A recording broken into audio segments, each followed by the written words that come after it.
Hi, my name is Caitlin Casper and I will be evaluating USA Gymnastics, or USA Gym as it may be referred to later in this presentation's financial statements. I will first go over what USAG is and what some of my expectations were.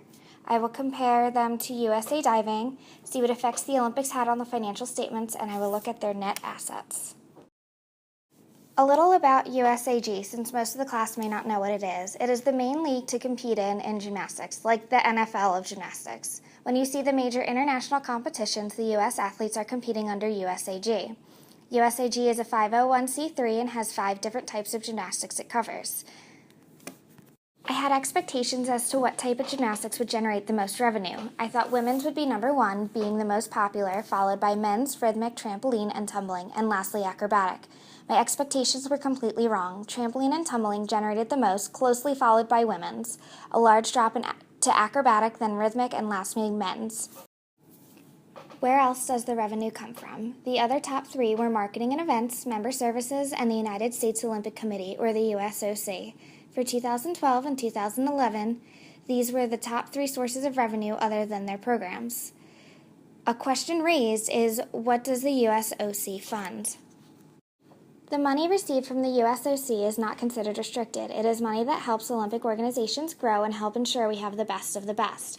Over 1/3 of the money goes to performance pool grants. This goes to athletes who will help the U.S. have international achievements. The USOC also helps with athletic funding, international relationship grants, training center support, and grassroots grants. I also analyzed the expenses and revenues in marketing and events and compared them to another Olympic sport, USA Diving. USA Diving called their marketing and events national and regional events on their revenues and competitive programs on their expenses. As you can see, both in revenues and expenses, there was a huge increase. Realizing that 2012 was a Summer Olympic year, I wondered if this increase was due to the Olympics. I found 2008 USAG financial statements, but USAD only had financial statements to 2009. Looking at USAG 2008 versus 2007, I saw the same trend. We can expect for revenues and expenses to go down in marketing and events for 2013. Next, I wanted to look at net assets. USAG has only about $12.5 million in net assets, and only $1 million is tied to temporarily restricted assets. In 2012, there was over $1.6 million increase in net assets, but in 2011, there was a $20,000 net loss. Even though the temporarily restricted assets are a small part of the net assets, I wanted to see what the assets were for. 4 of the items are scholarships for athletes, 2 for men, 1 for women, and 1 for trampoline and tumble. There is also 1 grant, the Lucan Fund, for gyms to focus on healthy athletes. There was a bit of a loss due to investment returns.